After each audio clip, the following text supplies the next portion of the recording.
Welcome to everyone to this wonderful event. First of all, I want to thank Triton College for putting this all together. And just a couple of things with Triton College. I'm a school board member at Ridgewood High School in Norridge, District 234. It's Norridge, Howard Heights. So we're a feeder school here, and we are partners with Triton for a lot of different things. We have a lot of our students. We offer things that we don't have at Ridgewood, such as auto mechanics, welding, and it's a great partnership. And another thing we did last year, we had 4 of our students, 4 girls, that attended Triton full-time. They were still Ridgewood students, and 2 years later, they got their high school diploma from Ridgewood at the same time getting their associate's degree from Triton College. I believe it was the first time this happened, and they started college as juniors with 2 years of college paid, free. So it was really a great program. We have more kids in it, and I'm sure other schools are going to start following Ridgewood because we're very much innovators. Okay, the event. This is a great event for Italian Heritage Month. Like I say, thank you to Triton for acknowledging this and having us here. It's a nice, as I like to think of it, a positive promotion. We need things like that. A couple things recently. There was a movie made called Cabrini. It's about Mother Cabrini, Maria Francesca Cabrini, who was an Italian nun and started this missionary. She came to the United States in the early 1900s to help the Italian immigrants. And she walked the streets of Chicago as well as many other cities. This lady was a powerhouse. She started schools, orphanages, hospitals.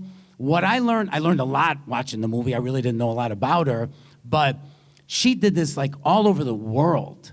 I mean, she was amazing. And she became an American citizen. And then because of that, not because of that, but she ended up being the first American United States citizen to be canonized a saint, by the Roman Catholic Church. And a very good movie. I highly suggest it. Another documentary that's coming out is about A.P. Giannini. So I'm sure a lot of people are not familiar with A.P. Giannini, and we should be. And I believe this gentleman, an Italian from Italy, is making it, Davide Fiore. It's called A Little Fellow. It is the legacy of A.P. Giannini. So real quick, who's A.P. Giannini? He founded the Bank of America, the Bank of Italy, which became Bank of America, the modern Bank of America today. Not only did he do that, he started so many modern banking practices.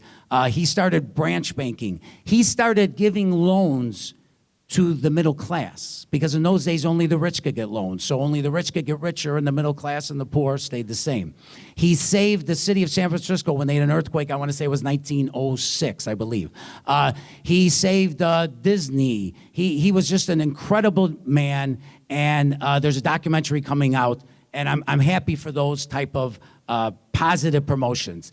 I want to just bring up a website that everybody should look at. It's called, it's the Italic Institute of America. It's italic.org, ITALIC.org. It is literally a bastion of information. It celebrates Italian heritage, but on a classical foundation. They have blogs. They have lots of different things. Sign up for it. It's free. You will learn things, many things about our culture, about classical Rome that we don't know that we should. And then the last thing, if I could promote myself, my website, ItalianAmericanLife.com, podcast, Italian American Moments, children's books. I'm always trying to promote. So let's get started with our panel discussion. Thank you all for being here. Let's start with, on the end, we'll go down the row. So we have Ariana Colella, who is a graduate of Triton, a current employee of Triton, Melrose Park resident, Ariana, thank you and welcome for being here. Tell us, so you're like literally almost entire family went to school here? They did. So my dad attended Triton College, and he had graduated from here, and then he had transferred because this is a 2-year college. And then later on, me and my 4 other siblings had also graduated from here. And so you went here, work here. How is that? How does that feel? Like that? It's all, you know, you're still in the neighborhood. You still live in Melrose Park. How does that feel? It feels good. I would say the neighborhood feels like home, especially knowing that my dad and my siblings had came here. It was always easy for me to kind of find my way around and just understand how to do this and what process to do for the, you know, how to graduate. So I would say it really did feel like home. And I do also live like 3 blocks away from Our Lady of Mount Carmel Church. So that also does play like a big role in me and my siblings' lives. Where is the family from in Italy? Yes, so my mom's side is from Calabria, and then my dad's side is from Bari. Have you ever been to Italy? I did. I actually Oh. went last year with 2 of my siblings, and it was really nice. Did you go to the towns where the family's from or no? We didn't. Unfortunately, we only had time for Rome because we were bouncing around different parts of Europe, but from what I saw, it was very, very And beautiful. that's a great place to go. But if you go back, go to the family's towns. That's excellent. Last week, they had a big networking event here for a Chamber of Commerce. I met your sister because I wasn't sure if that was you because you all kind of look alike. So I went up to her, and I believe where is she right now, and what is she? She's on her honeymoon, correct? She is. She's in Italy for the first time. She's on her honeymoon over there, but my sister does work here also. She works in this building, and I'm just the next building over. And tell us, so I know that you're born and raised Melrose Park. So the church, Our Lady of Mount Carmel, what's that like for you personally that you were, like I say, born, raised, and live right by the church, and what does it mean to you? Yeah, so my mom was born in Italy. She's right over there. So she was born in Italy, and she had came over here when she was 2. And when she had came here, she was living really close to the church, and she had always gone. As a little girl, she was always a part of the feast that they have. Every year they have a feast of Our Lady of Mount Carmel. And it's an Italian procession where you have 9 nights of novena, which is just 9 nights of church. And then on that Sunday, they have a big mass, and then they have a procession in the streets. So she had done that when she was a little girl, and then once she had all of us, she brought us into that. So we were raised into that church. Very nice. Excellent. Well, thank you very much. Thanks for being here. Our next panelist is Ivana Di Piero. And the reason that sounds familiar is this would be my wife. So Ivana is also a graduate of Triton College, and we had a chance meeting. We had met, and then we just happened to run into each other in this library. I was coming to see a friend, so we don't know what would have happened if I didn't see her that day in this library. So thank God for this library, right?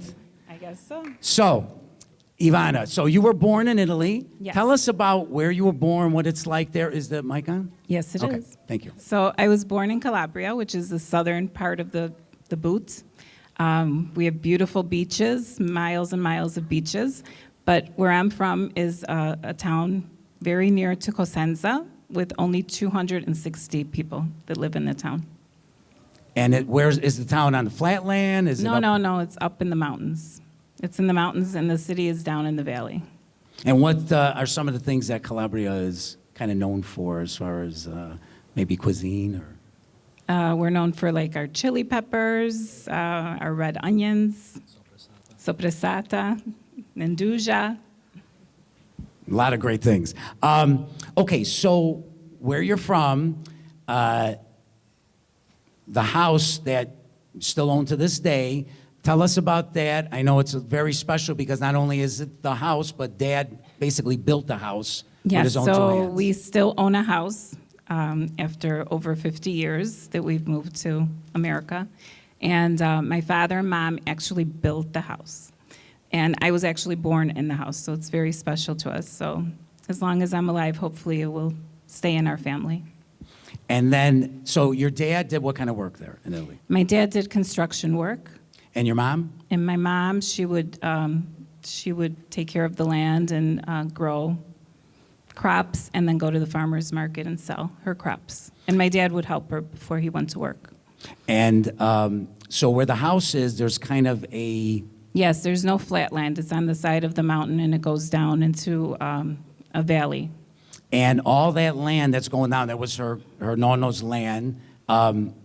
They grow crops there, right? Yes, they grow crops, and it's very hard because it's very It's very steep. Yes. It's extremely steep. Yes. And you were telling me earlier, so mom literally, like those pictures we see, how would she a lot of times bring these crops to be sold? So she would have to walk about 20 minutes to the city, which is down in the valley, and she would put big baskets of fruit or vegetables on her head. And she would walk that far, yes. To take as much as she could. Tell us about My mom is 94 years old. 3 months shy of 95. Yes. Tell us about their honeymoon experience. So they were No, it wasn't at Niagara Falls. They were very poor, so they got married, and on their honeymoon, which was not even a honeymoon, they went to La Sila, which is a national park, and they camped out and planted tomatoes. Potatoes. Potatoes. They planted potatoes on their honeymoon.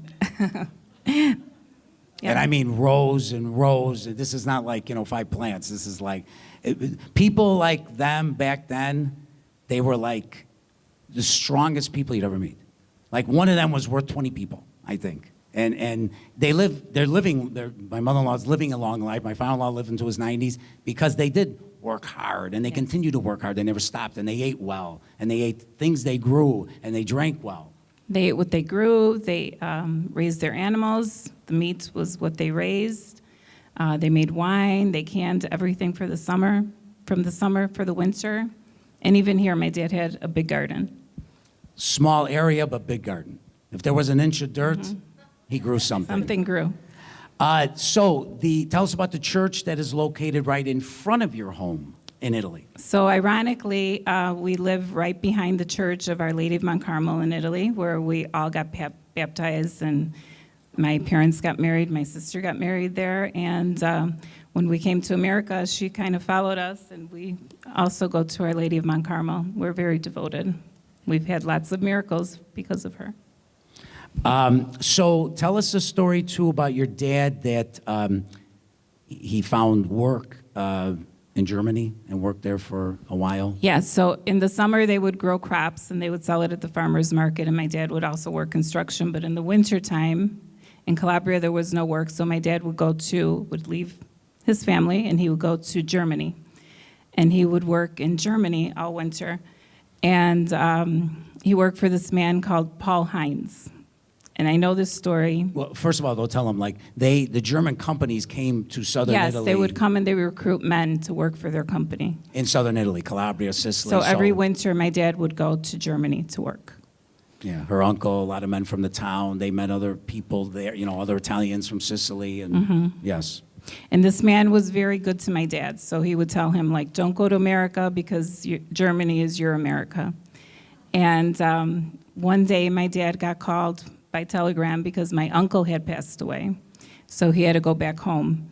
And his boss said to him, you promise you're going to come back? And he said, yes, for sure, I will be back.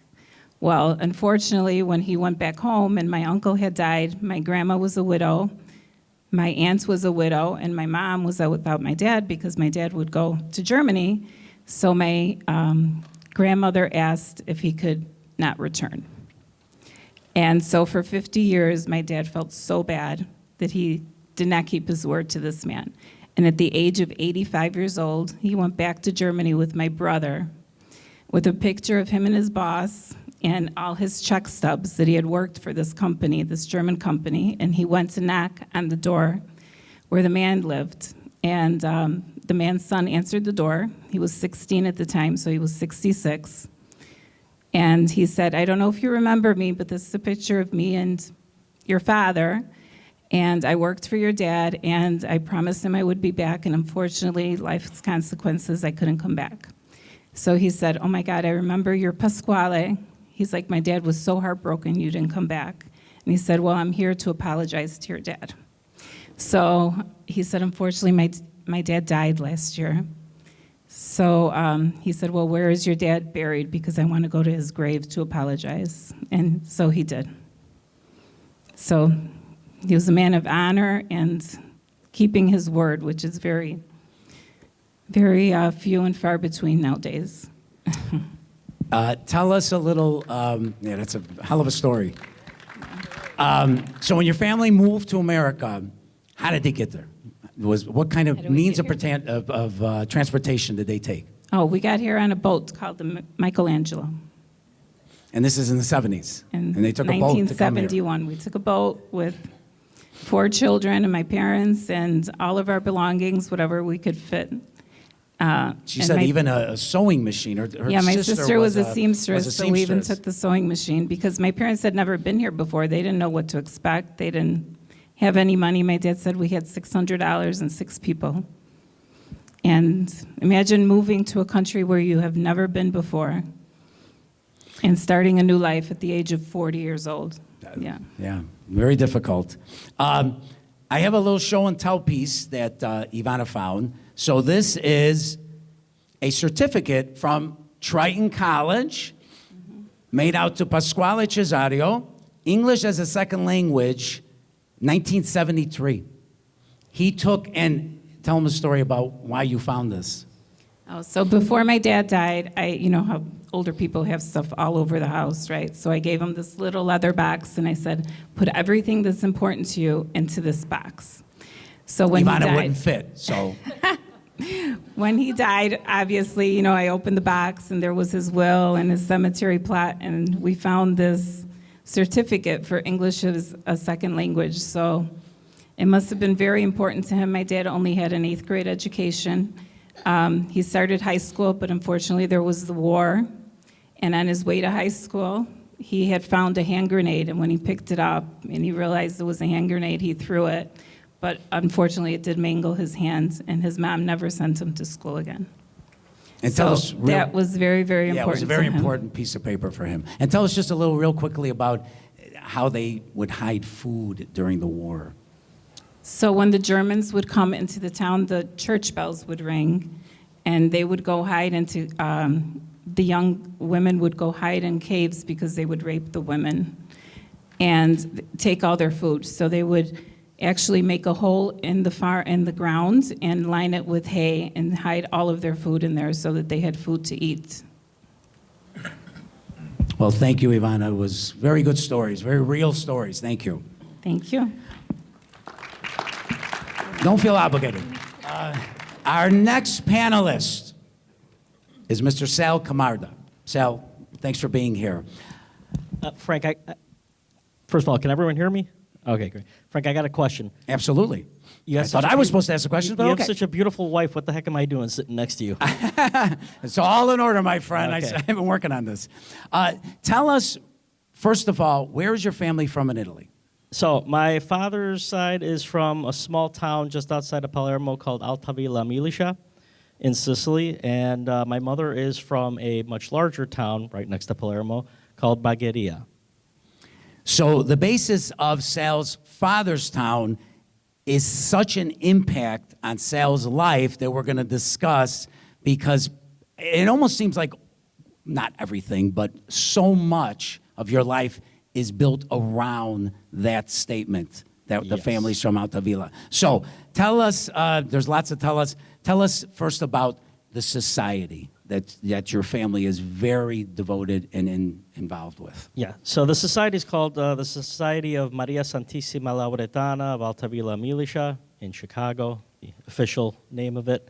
It's been around since 1900.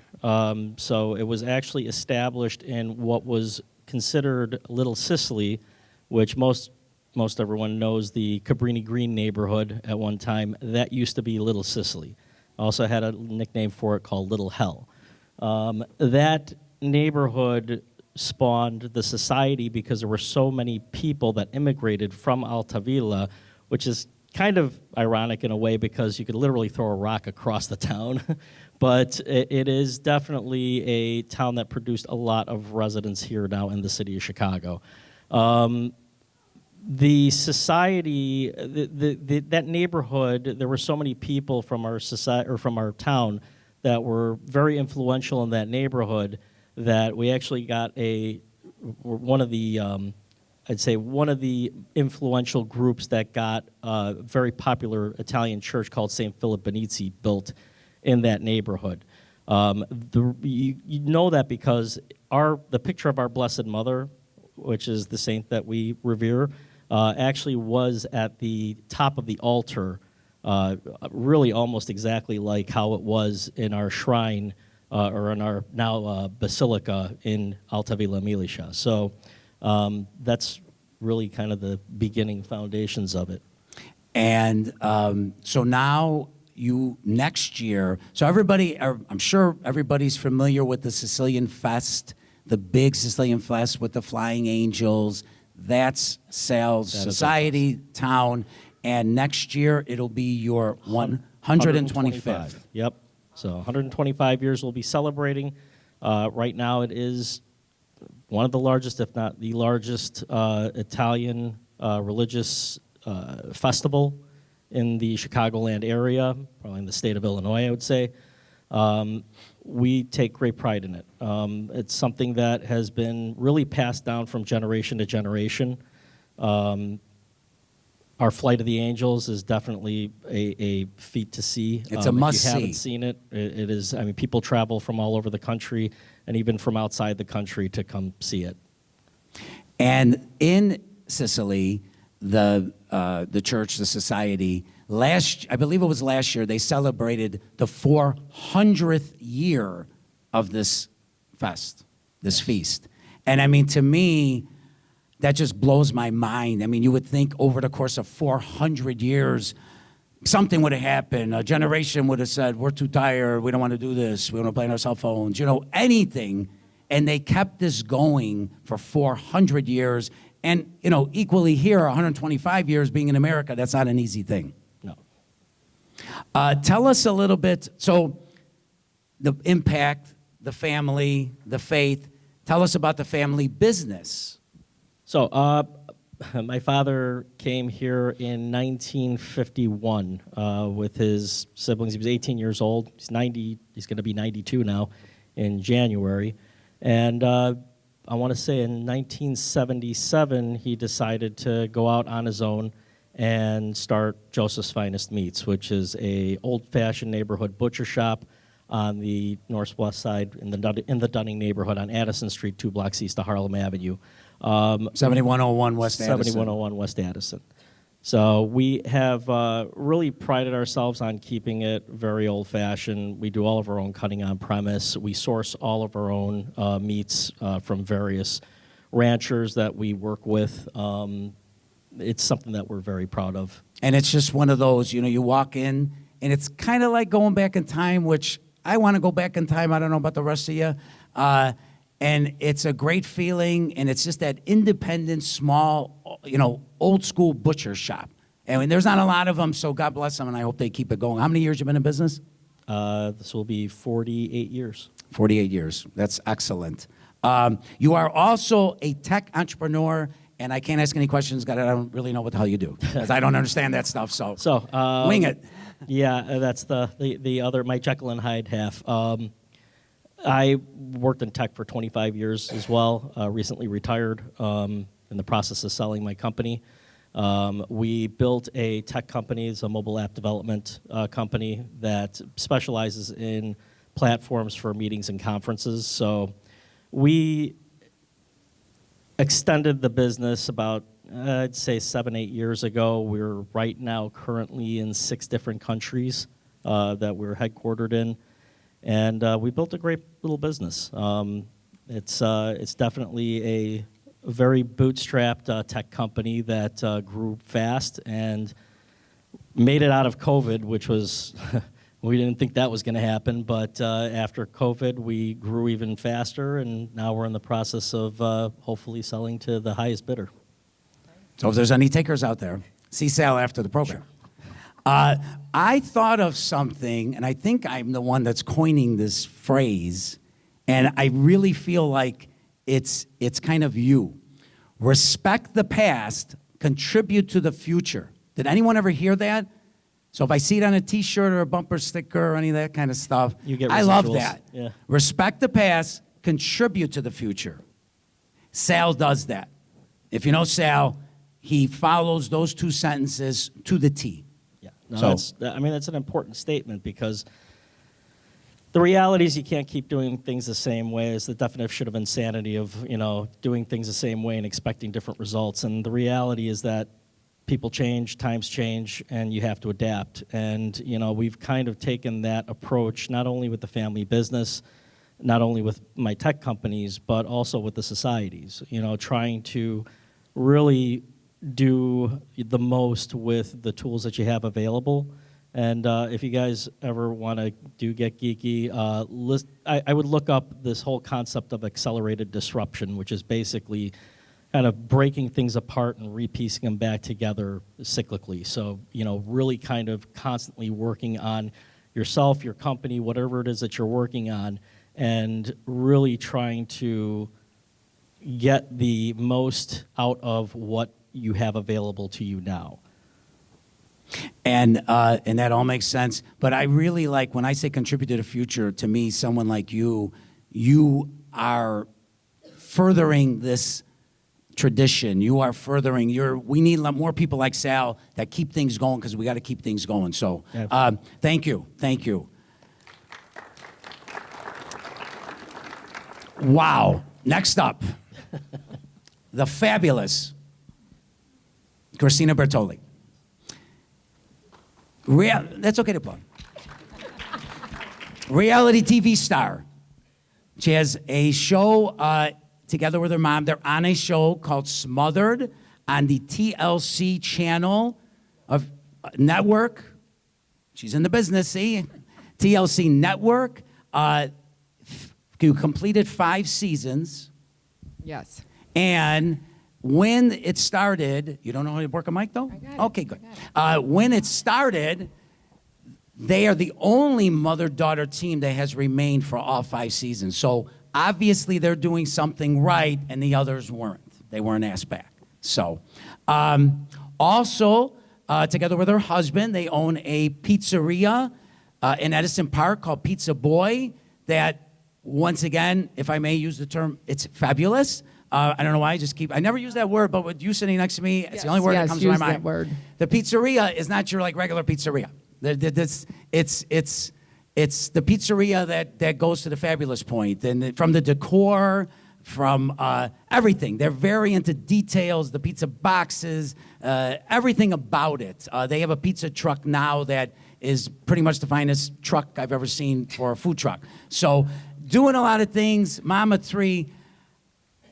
So how do you juggle? Because it seems like all this kind of happened at the same time. How do you juggle it? It did. It all happened at the same time, and I still don't know how I'm juggling it every single day. It's a whole lot, but you have to do what you have to do for your family, which I was taught from my parents. So if starting with the reality show, Yeah, how did you get that was on a that? total fluke. We got on the show because of my friend Erica, who I know you know. She had got a casting call, and she was a model turned photographer, and she would get casting calls. So she got one that said, hey, are you close with your mom? Do you live by her? Do you do everything with her? Do you talk? Whatever. And so she called me up and said, I just want to let you know, I put your name in this casting call in case somebody calls you, because every single question that was answered, my answer was Kathy and Christina Crispino. That was the answer. That was my maiden name, Crispino. So I said, okay, whatever. So I didn't think anything of it. One day I'm doing laundry and my phone rings. It says Los Angeles. I thought it was some, BS call. And I answer, and he says, hi, I'm from Bodega Productions. Your name was entered in a casting call. I'd love to talk to you. So we started talking. He thought I was funny. And he said, I'd like to meet your mom. Can we do a FaceTime? So that went on for about 6 months. And they really didn't have an idea. They had an idea for the show, but they didn't have a buyer for this show, I guess you could say. So they were out reaching out to different networks. And in the meantime, I got sick of answering all their phone calls because I said, what am I doing here? You know, what is this? So I kind of stopped answering, and then I got a call, an email saying, please call us immediately. So I called back, and they said, well, TLC bought the show, and they picked you and your mom. So they'll be out on Monday to film. And I said, wait, what? Film? What do you mean? You never even told me what this is about. Well, we're going to film you. It's reality.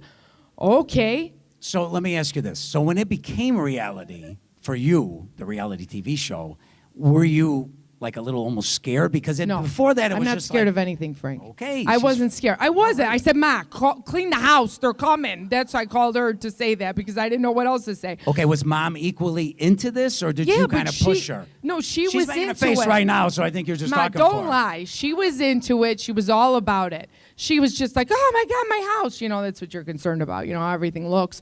So anyways, they walked in. Hey, nice to meet you. Mic 'em, roll. And I said, well, whoa. What do you mean roll? What are we doing? And they said, do what you do. Your mom's going to drive over and do what you do. So she walked in. I said, Ma, you want something to drink? I made a cup of coffee. We sat down, and I just so happened to say to her, because at the time my son was making his communion. And you know, Italian families, usually communions are very big. But my husband's family, there was a lot of drama going on, and I just didn't think it was the right thing to do at that moment. So I said to my mom, while they're filming, I'm just talking to her, I said, you know, I'm really upset with my husband. I don't want to have this big party. I think it's a bad idea. Tensions are high in the family. I'd like to have something small. And the producer said, cut. And I said, oh my God, what did I say? Did I say something wrong? And he said, no, this is what your season's about. You just nailed it. I said, oh, okay. So the first season, and that's kind of how they film reality television, if anybody cares. They kind of just film you, and they wait to see what you say. And if it's something that they think is going to bring drama, it's going to bring, you know, emotions up and down or whatever, that's what they choose to film your season on. Are we all thinking when I'm thinking I could be a TV producer? Because Yes, I do. I'm pretty sure I could handle that, and I am Yes. looking for a career. Let me ask you this, Italian Heritage Month. Being Italian, was there anything asked of you and your mom perhaps different than the other mom-daughter Yes, teams? 100%. Okay, So- tell us. So I think this is what maybe kept us on the show. It could have been a thing that got us kicked off the show, but it kept us. They do ask you, I can't talk for anybody else because I don't know anybody else that's on the show. And if those of you who don't watch the show, there's other mother-daughter duos from different states that they include on the episode. So they will ask you, you know, how far will you go with your mother? What do you mean, like Mount Prospect, Okay, or so what are we that's like, talking? I'm like, where are we driving somewhere? What do you mean, how far? But they want you to cross boundaries that is something I never grew up in and don't believe in, such as examples that I hate to even say because this part makes me disgraced to be on the show, but a mother and daughter that took a bath together, they took a shower together, a mother and daughter. I'm going to stop there because this is stuff really bothered my mom and I. So I kind of made a call and said, we're done. We're done. This is not about us. This is not how I was raised. My father, who has been gone now, he's passed away 5 years. He was so excited about this TV show. And he was a very successful attorney in Chicagoland area. And he did a lot with rock bands. He managed rock bands and stuff like that. So for him, this was very exciting. He was the Duke on sports radio, if some of you used to listen. And he ran a television show with Doug Buffone where they would do the sports picks and stuff every week. So he couldn't be more thrilled, but he did say to me, you know, if at any point someone says something to you and you feel like it's not something that you know, just say no and who cares? So that's what I did. Now, I knew saying this would get us kicked off, but I really didn't care. I mean, I am busy. I believe it or not, I have a lot to do. So I kind of called and said, listen, we're not doing this stuff. I'm sorry. If you don't like it, kick us off. I really don't care. And my Did you really talk so tough, or you just being tough for us? Ma, you could vouch for She me. talk like that? I did. Wow. I said, Good I for don't you. care. And so he said, well, TLC's not going to be happy about this. And I said, okay, oh, well, fine. Then we're done. So then he came back and said, all right, well, they still want you guys because the owner of TLC, truth be told, loves my mom and I. We did meet him one time on a fluke didn't even know I met him in New York, but he really, really likes us. So he wanted to keep us on the show, and then we were also kind of getting bored of it. Like, I know it was entertaining other people, but it's a lot of work. It's a lot of hours. It's a lot of whatever. So I'm like, I really don't want to do the show anymore. Either did she, and my husband and I, during COVID, had decided to open up our own pizzeria. So I kind of said to TLC, we'll stay on the show, but only if you showcase Pizza Boy at least one episode every season. And they agreed.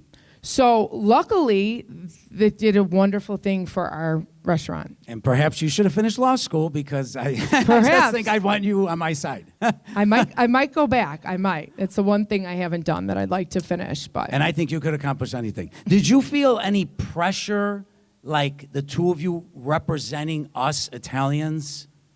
no, I didn't feel. That was a quick enough answer. I didn't. Listen, I'm going to say, you have to have, people say this all the time, but I am just an average, regular mom. I'm nothing special in anything with reality or television. But you have to have extremely, extremely tough skin to put yourself out on television with your family. Because I don't care what you look like. You could look like Cindy Crawford, or you could be the most generous, wonderful person in the world. They are going to try and either make you look like you're not and find the worst things they can about you. And people, unfortunately, trolls or whatever they call them on social media, they will tear you down to nothing. To nothing. I don't know how people do it. I mean, I know because I don't care. So you have to not care. I don't care what anybody says about me, and I think that's part of my upbringing. Wow. I was brought up very strong, independent. I can handle myself, so it doesn't bother me. But for other people, it's terrible what they say. The inside scoop of Terrible. reality TV here at Triton Yeah, it's College. really bad. It's October really bad. 17, 2024. That's excellent. Dun, dun, dun. Yeah, no, that's very eye-opening. Good for you. Thanks. Stick to your guns. And so just last thing, like Yes. literally juggling all this. I mean, I know Mom and your sister in the audience today are a huge help to you. They are. They are wonderful. My mom obviously knows me better than anybody, so she knows when I call her up in the morning and say, Ma, oh my gosh, this is my week or this is my day. All right, I'm coming over. What do you need me to do? I'll make labels. I'll help come to the pizza place, and she helps box 500 pizzas to get them out to a school on time. And my sister, who hates it more than anything in the world, I have her helping me when she can.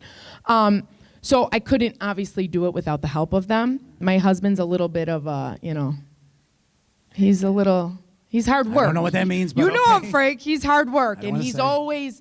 He's going. He's always pushing. pushing. He's very driven. He's a right. He's very extreme hard driven. worker. That's a great quality.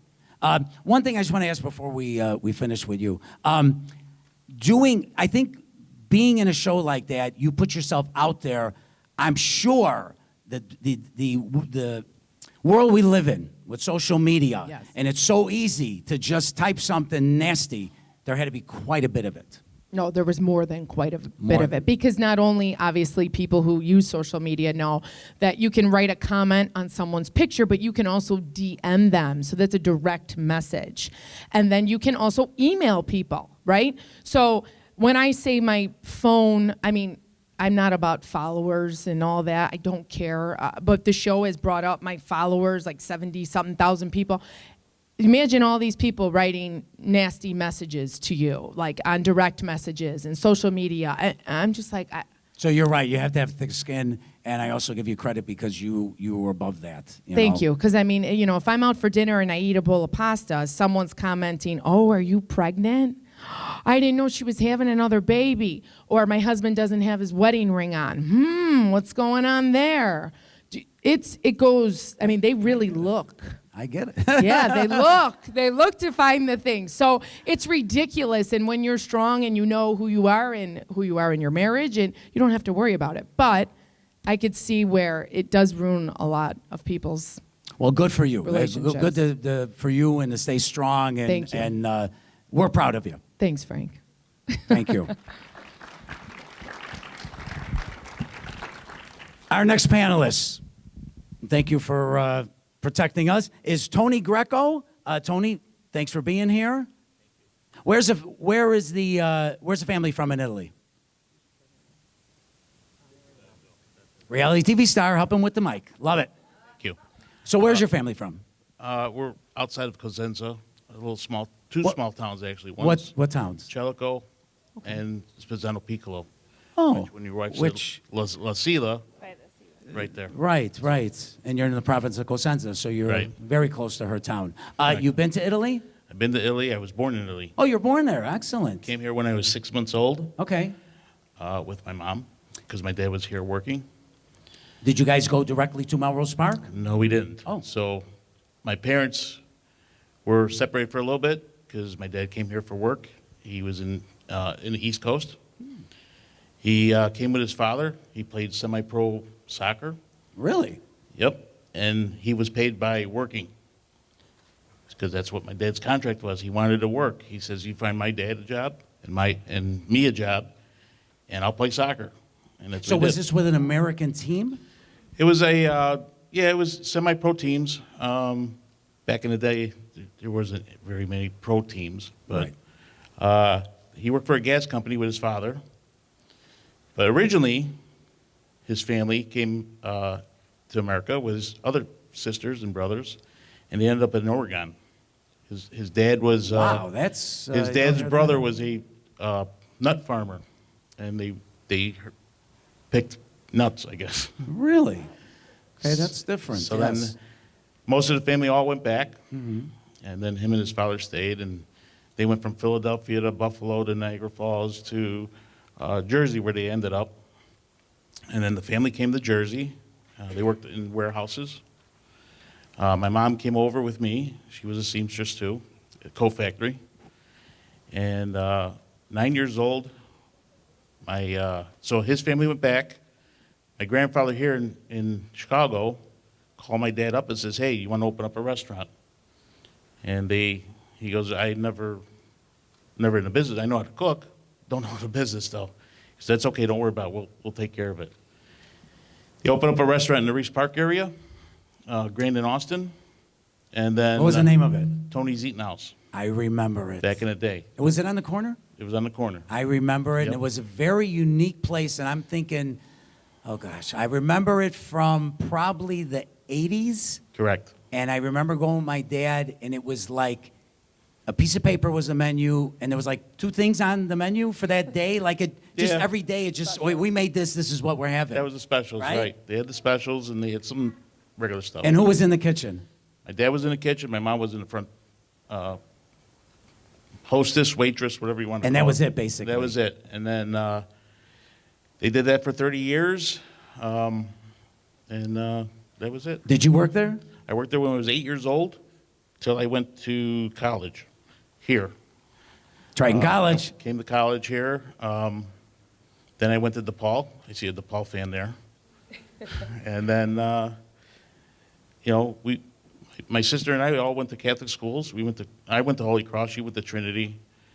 So did you live in Melrose Park from the time you guys came to the Chicagoland No, area? we're kind of taking advantage of the suburban school district. So my grandparents lived in Elmwood Park, so we stayed with them. And then when it was time to go to work, we go to the restaurant in Reese Park area, and then we just commute back and forth. And then that was it. Okay, I'm sorry. I thought that you were like, No, I grew go up out- in Melrose. Well, me and my wife met in '93. We got married in '97. Bought a house here in '99 because I got hired here, and I've been here Okay, ever since. okay. And so tell us, like, when did you get interested in law enforcement? Well, I worked at United Airlines for about 5 years, and they started selling off subcontracting their divisions. And I said, well, you know what? I think I'm tired of this. I need to go find something. So I came back to Triton, got into criminal justice classes, and then there was a man here who was in charge of the division there, Nick Jason, and he was actually recruiting for auxiliaries here in Melrose Park. And I applied. We got the job. I was an auxiliary here for about 2-3 years. Went to Stone Park, got a full-time position there. and then took the test in '99 and moved up the ranks from auxiliary. Now I'm deputy chief. Deputy chief. So And the career was blossomed from Triton College, correct? yeah, absolutely. That's a great story. She would be very happy over there at Triton College. Yes. No, that's excellent. Yeah, I know you have children. Do you? It's very difficult with children and trying to retain our ethnic awareness, I'll say, and identity. Do you try to do that, or well, did try to do that? I know they're a little older now. Hello? Okay. So my kids, actually, I married a German girl, but they will claim that they are Italian 100%. They love the food. They love the culture. They love going by Grandma, Nona, which lives in Franklin Park. So, yeah, no, they know. One year he dressed up as San Francesco during the picnic, and I still have the picture. Well, that's excellent. Yeah, I'm on the committee. I'm in the Society for San Francesco di Paola from Calabria. That's the patron saint of Calabria. And having lived, what seems like 100 years now with my wife, and the first 16 years we lived right next door to her parents, and I got to say, I mean, they were amazing. I mean, my mother-in-law was a machine of making, and I'm not joking, and I'm not exaggerating, breads and pizzas and taralli and una pita, which is this round bread with a hole in the middle, and you name it. I mean, she made, she'd make ricotta cheese if the milk went old. I mean, they were survivors. I wish I could be a quarter of what they were. So, good group of people, Calabrese. Yeah, they're very hard workers. Absolutely. Tony, thank you. Thank you for your protection of us. So that leaves us, last but not least, the great Don Fiore, which is an honor to have you here, Don. Thank you. Don is an amazing, amazing gentleman where, I mean, literally, there are only a few people probably in this country that possess the knowledge and the intelligence he has about multiple subjects, one being Italian aviation, one being Italian music, and specifically, he's the author of an excellent book. I mean excellent, because only Don Fiore, the great Don Fiore, could have written this book, Italo Balbo's Flight to the 1933 Chicago World's Fair. I know most of us have heard the traffic director on the news say, Balbo Drive, Balbo Drive. We don't really know what Balbo Drive is. Less of us are even aware that there's this Balbo monument. Don, tell us a little bit about your book, how you came to write it, and just a brief little history lesson of Italo Balbo and the famous flight. Okay. First of all, thank you, Frank, and everybody who put this together. I'm very honored that you asked me to participate. Italo Balbo was the Italian air minister from 1926 until 1933. And how I became interested in that, see, I was fortunate to grow up in a household where I was just surrounded by things that were, it gave me a different perspective of my Italian ancestry than most other Italian Americans I knew. Okay, my father came here when he was, neither of my parents were very well educated. My mother never made it through high school. She lived in Melrose. My dad came here when he was 16, and I was telling this story to a few people earlier. My father happened to be, he was born in Lucido, Provincia di Campobasso, which is in the province of Molise. And in those days, it was Abruzzi e Molise, so they used to call us Abruzzese. But in 1964, Molise broke off from Abruzzo, and it became its own region. And you know why? This is so typical of Italy. Do you know why it broke off? Because the Italian government allotted only so many government jobs per region. And by breaking off, they were able to double that number. Do you see that? Isn't that clever? Anyway, he came here, and he happened to be in Naples. His father sent him to Naples to pay some bills. And while he was there, he ran into his cousin, and his cousin said, "Hey, Tonino, I got tickets to New York. You want to go? I can't go." So my father says, sure, I'll go. And he gets on the boat and he goes to the United States. His mother's still waiting for him to come home. And he's sailing across, he never saw her again. Do you know that? I asked him, Dad, did you regret it? He said, 10 minutes after the boat left, I regretted it. So he was always thinking in his mind he was going to go back. But, you know, you come here and you get immersed. If you're familiar with the story of Italian immigrants, you know, Italian immigrants differ from every other ethnic group that came. And you know why? Does anybody know one of the main reasons why they're different? Because half of them went back to Italy. Most people think that, you know, they came here like the Poles and the Jews and everybody came here looking for a new land. They came here for one reason, that was to make some money because the opportunities weren't there. So a lot of them, it was such a great cultural shock to them to come here that they returned after they made a little bit of money and they were able to live well over there. Now, one of those was, I had an uncle, my uncle Nicola, who had come to Chicago to start a grocery store, which was to feed the immigrants because they couldn't stand eating the American food, right? So he started a grocery store there. And then following him was my other uncle, Emanuele. And he came here because Nick was here. So my father landed here. Where are you going? He said, New York, or I mean Chicago. I got relatives there. And he goes to Chicago and shows up at Nick's grocery store. Walks in, and Nick goes, what are you doing here? You know, because he said, I don't think you're going to work in America. He said, you know, that's not like you got to go back. Anyway, he didn't go back, obviously, but he eventually became a plumber. He was the third Italian plumber in Chicago, and he was always really proud of that because back then, if you wanted to be a plumber, you had to be Irish. It was just that pure and simple. And I don't know who the first Italian plumber was. I know the second was a guy named Costantino. He sponsored my dad, and then my dad became the third Italian plumber. But the other thing my dad was a musician. Above everything else, he was a musician. And so I grew up in this household. My mom, too. My mom her favorite singer was Carlo Butti. I don't know if anybody remembers Carlo Butti.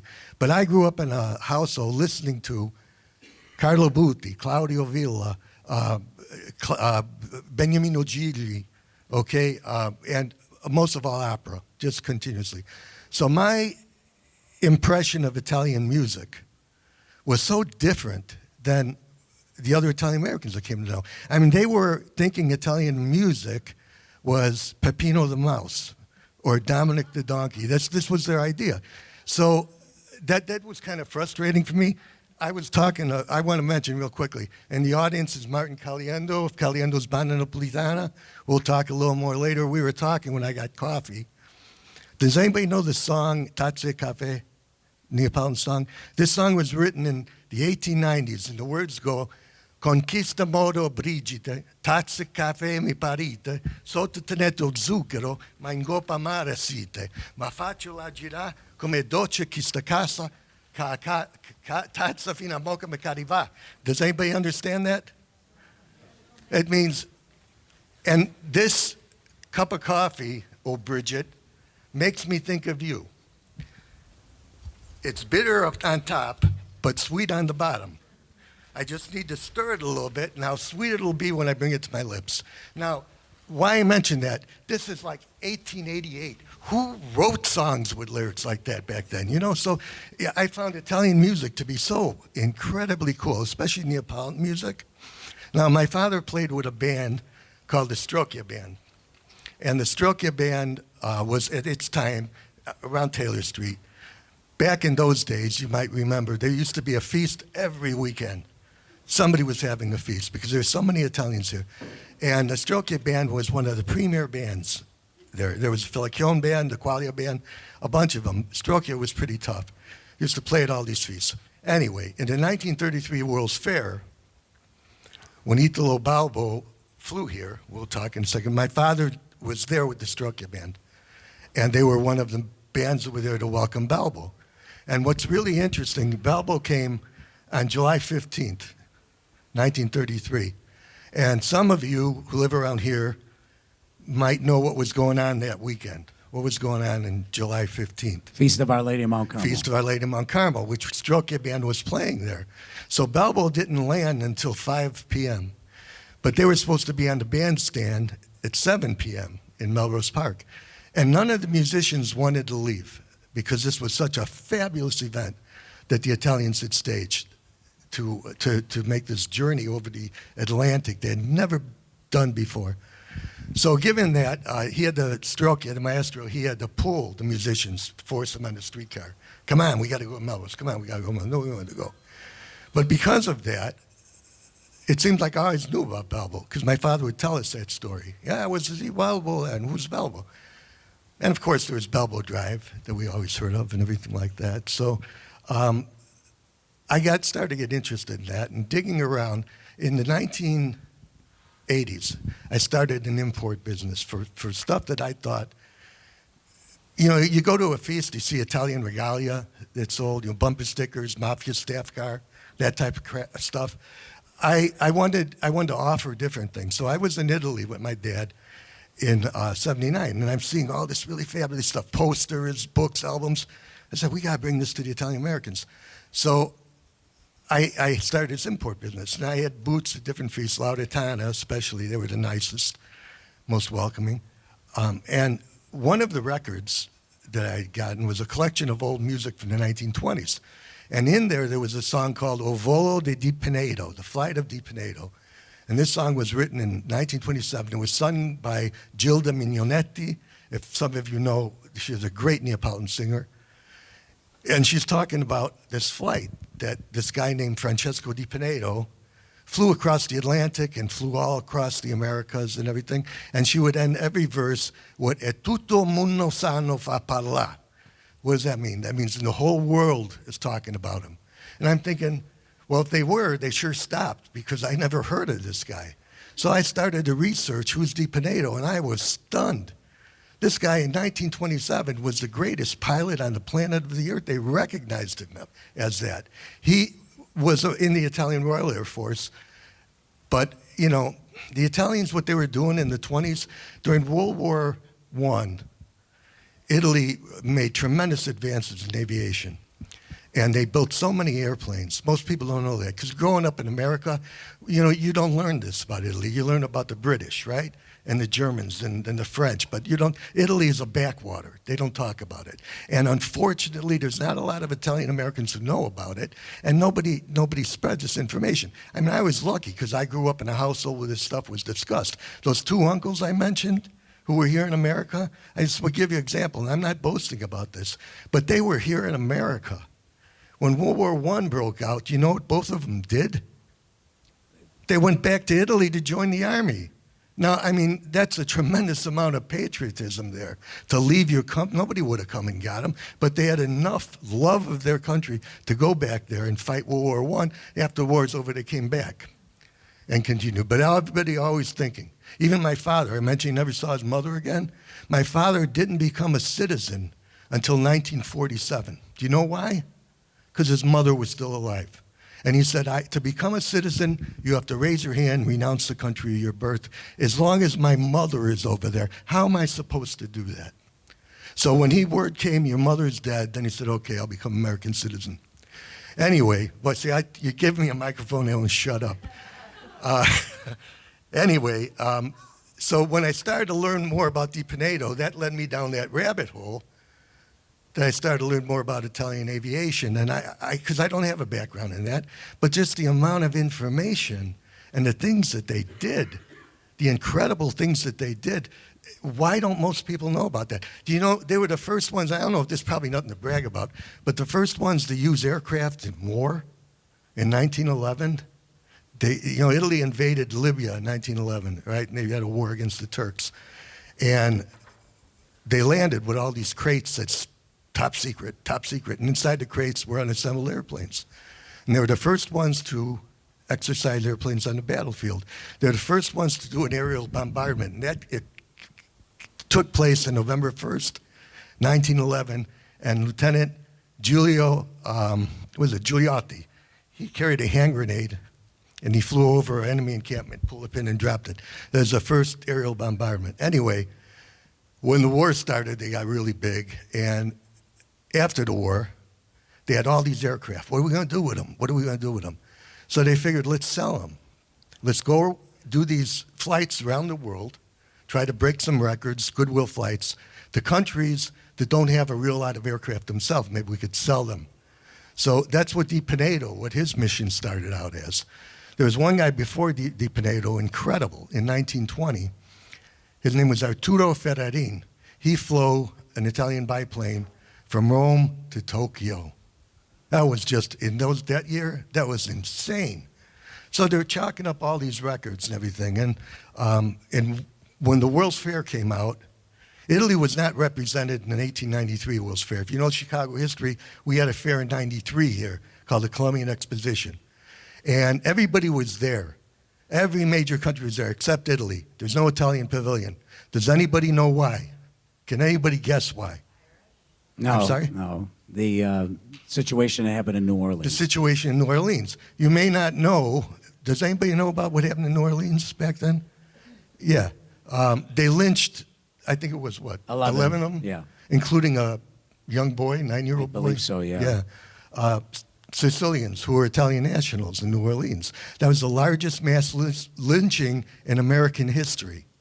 The largest mass lynching in American history. They strung up these Italians, they're Sicilian immigrants.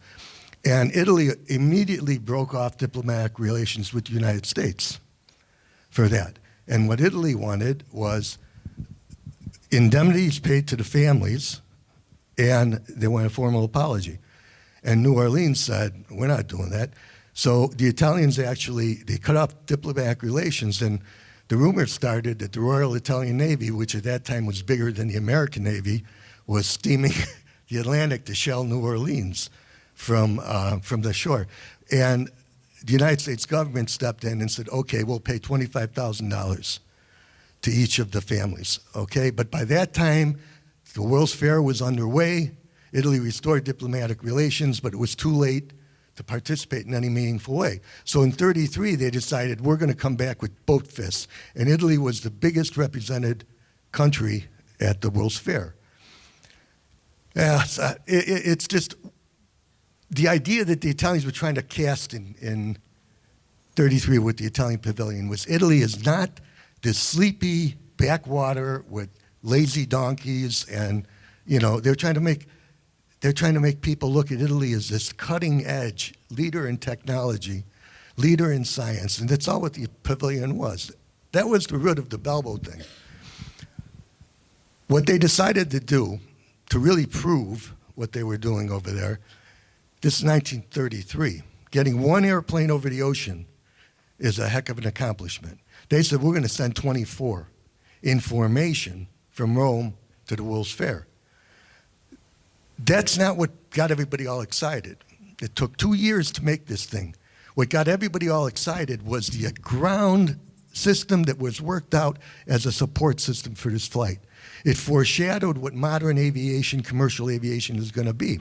It wasn't like hopping in an airplane by the seat of your pants and flying across. This was so well planned and well executed. They had weather stations all along the way, so the pilots had continual up-to-the-minute weather reports, wind speed, temperature, all that information. They had stopping points. At every stopping point, there were spare parts, mechanics, doctors, meteorologists, geographers. I mean, the radio network was the largest created at the time. That's what really got the world excited about this. If you follow the newspapers, they're following me, this is where they're at now, this is where they're at now. So we finally landed here in Chicago, and it was such an incredible, incredible welcome that they got here. It was the equivalent in 1933 of Apollo landing on the moon. That's how huge it was. So they celebrated these Italians. There was a crew of 96 of them with Balbo at the head. They celebrated them for almost a week. And as a result of that, they named Balbo with 7th Avenue. They named it after General Balbo, Italo Balbo. They also erected the Columbus statue that unfortunately has been taken down on Columbus Drive and 12th in Roosevelt. If you go to that statue, he's gone, but the base is still there.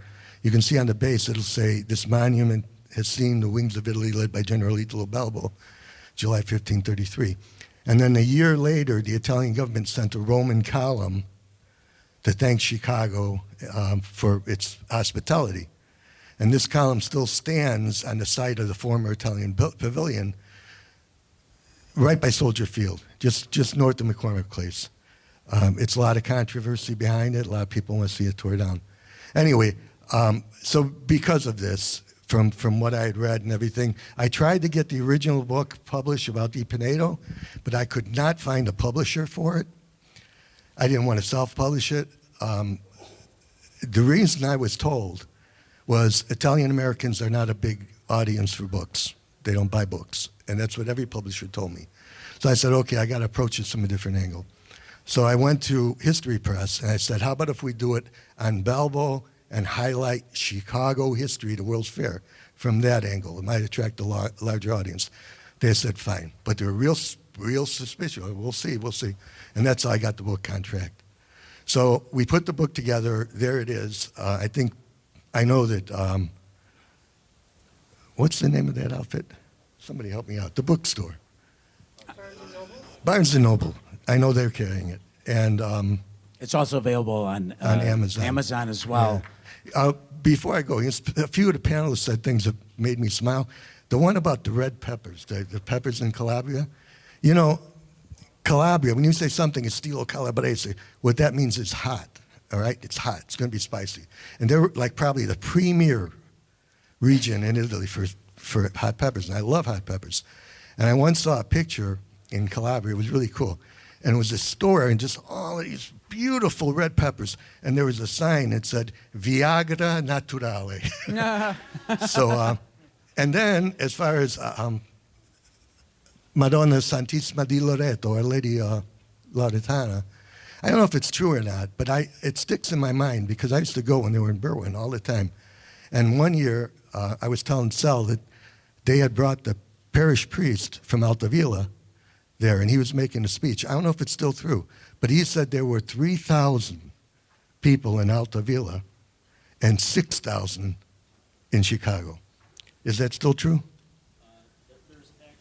There's actually more now in Altavilla, Is there? but there's a lot more obviously here from people having children and whatnot. So Yeah. I would say that it's probably the distribution of people, like 2 to 1, is probably close, I would say. Is it? Yeah. I always thought that was real cool. I do want to mention before I go, Marty, who is the director of Calino's Banda Napolitana, if you're familiar with the Feast Our Lady Mount Carmel, he's also responsible for all of those illuminations that go over, or used to go over the street, and the facade in front of the church. He designed and handcrafted all of them. Very dedicated person to that. So he deserves everybody's recognition and applause. Yeah, thank you, Marty, because the feast bands, we have 2 left in Chicago, and I believe like throughout the United States, there's only a handful. So, and a procession, a religious procession without a feast band, I don't want to be there. So God bless you guys. You heard what he said about books, right? The publisher thinks Italians don't read. So we need to prove them wrong, because that's just ridiculous. We need to read our own authors. We need to buy our own books. Don's book is a history lesson about Balbo, about Italian aviation, but also about Chicago. So we're Chicagoans. Look his book up. Don Fiore, Italo Balbo's Flight to the 1933 Chicago World's Fair, okay? Last thing, real quick. A guy named Oscar Farinetti, who I believe is like one of the principal investors of Italy.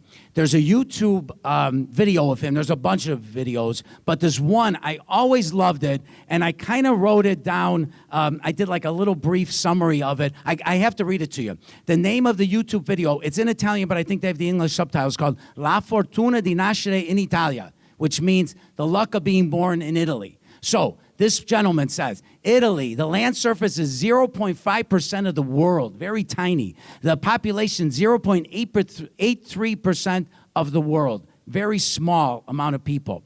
It's the only peninsula in the world spreading north to south on a perfect latitude while being completely surrounded by a good sea. It's the only place in the world with this kind of geographical distribution. What happens here is the good sea drafts meet the good fresh mountain breeze to make a unique situation in the world, and the answer is blowing in the wind. In the small city of Pra, near Genoa, Italians grow the best basil in the world. In Friuli, you find San Daniele, son of the Italian wind, Bora, and the Dolomites. There are 7,000 edible vegetable species. The second place is Brazil with 3,300. There are 58,000 animal species. The second place is 20,000. There are, at the time of this video, these are these stats, 1,200 local vineyards. Second place in the world, we're talking, is France with 222. In Italy, they grow 533 olive species. Second place is Spain with 70. There's 140 wheat crop varieties in Italy. Second place in the world is the United States with 6. This beauty is called biodiversity. Italy is the country with the biggest biodiversity in the world. Italy owns 70% of the physical heritage of the world. 70% of the physical heritage of the world can be found in a country with the land surface of 0.5% of the world. This biodiversity then developed the landscapes, the most beautiful landscapes in the world. And we have to thank the landscape designers, the Italian farmers, sons of the wind. The answer is blowing in the wind. That's incredible statistics. It is a very magical place, an incredible place. Thank you all for coming. We have pizza provided by Pizza Boy, the most unique, sexy pizzeria in Chicago, in Edison Park. Our gentleman is here, our pizza boy is here. Carlo, thank you for providing this for us. Everyone check him out on Northwest Highway. We're going in the room, in the hallway. Everything's in there. Thank you all for coming. Let's enjoy some pizza.